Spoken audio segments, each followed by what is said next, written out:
Good afternoon, everyone. This is Mr. Clark again with the U.S. History 1 topic. This time, the election of 1792.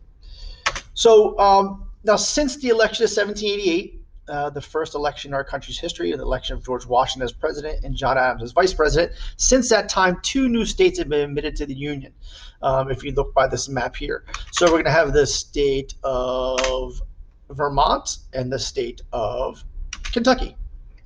So this election was held from Friday, November 2nd, Wednesday, December 5th. That's a range of dates, obviously. It's different than now. Now our election is held in one day, election day, which some people claim we should have election month anyway. But anyway, this time, November 2nd to December 5th.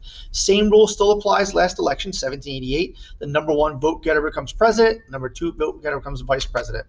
Now, by 1792, within 4 years, we had the birth of a new political party. When the first election took place, there really weren't political parties. They really didn't exist. But within 4 years, one of the things the Founding Fathers didn't envision happening was political parties. So we have a group called the Anti-Federalists. And the Anti-Federalists grew out of the ratification of the Constitution. There was a group called the Anti-Federalists, but their main topic at that point was opposing the Constitution. They felt it overstepped its boundaries. It had too much power in the government. They were a little afraid of still the monarchy and the tyranny of the king, and they didn't want that reflected in our new government. So they opposed the Constitution initially until changes were made, which they were, the Bill of Rights and things like that. But this group of people don't go away. They become a larger political force moving forward within 4 years. And mostly at this time now their agenda is they're against what Treasury Secretary Alexander Hamilton's doing. The actions Alexander Hamilton was taking within those 4 years to eliminate American debt, to stimulate an industrial economy, all the things that Alexander Hamilton did, which is another topic within this unit. The Anti-Federalists opposed that. They felt it was creating too strong of a federal government. Again, that was one of the number one concerns. So this group of the Anti-Federalists, which came from the Constitution, they rebranded themselves, and now they're called the Democratic Republicans. That's the name of their political party.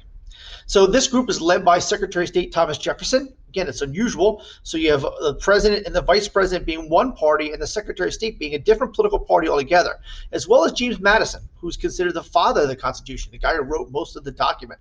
They're the leaders of the new Democratic Republican Party. And they favored states' rights.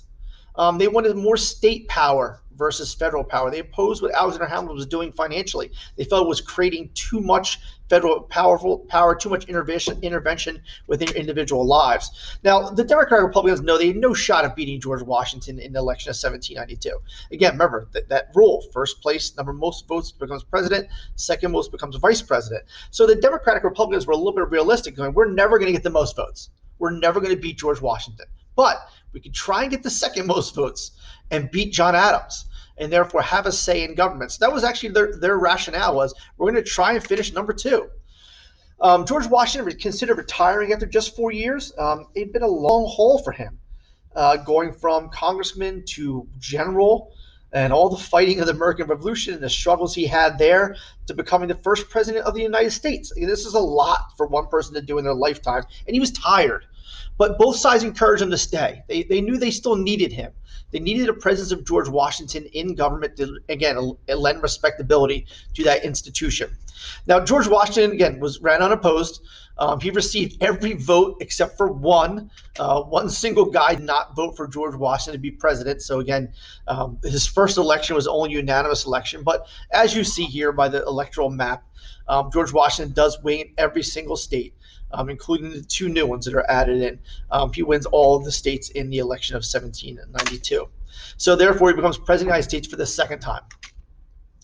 Now, the real race here is going to be for vice president. The Federalist Party, which was the party of George Washington and Alexander Hamilton and John Adams, they supported John Adams again. They supported his run for vice president for a second term. And again, the Democratic Republicans, though, pick a different guy. They pick a guy named George Clinton from New York. And there's a reason why. There's already George Washington from Virginia. So the Southerners are going to vote for George Washington. That's not the issue. The Democratic Republicans were trying to win Northern votes. And if Adams is from Massachusetts, they're not going to try and go there. So they go New York, a very large colony as well. They run a guy, the governor of New York, named George Clinton. They run him as the vice presidential candidate. As you can see by the votes, again, first place becomes president, George Washington. Second place comes Vice President. It's Adams. As you can see by the graph here, Clinton finishes third, which means he finishes out of the running for president or vice president. So the winner of the vice presidential race in 1792 is Washington for president and Adams for vice president.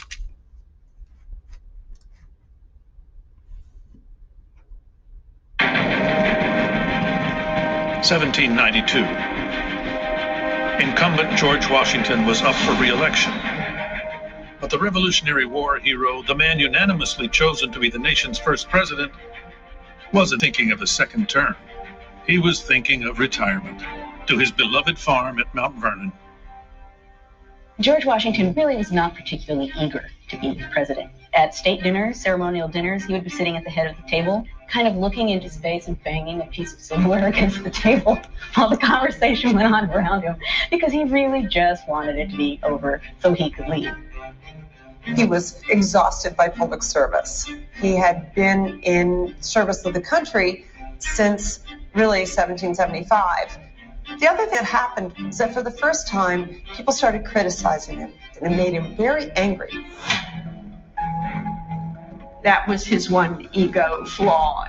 He was accustomed to being admired. He was not accustomed to anyone challenging him. Washington might not have run again, if not for the urging of Thomas Jefferson, who feared that the country would split apart without his leadership. The president eventually agreed, again running unopposed and winning unanimously. Washington's genius as a politician was to convince everyone, beginning with himself, that he was no politician. But his second term was much less successful than the first. The whole idea of what the relationship will be between the federal government and the states is hugely under debate in this period. It's part of why the 1790s is such a sort of dirty, nasty, mudslingy kind of era of politics. So there you go, election of 1792. George Washington wins again, second term of office. Again, you're going to need to know that. That's it. Any questions, email your instructor. Otherwise, have a great day.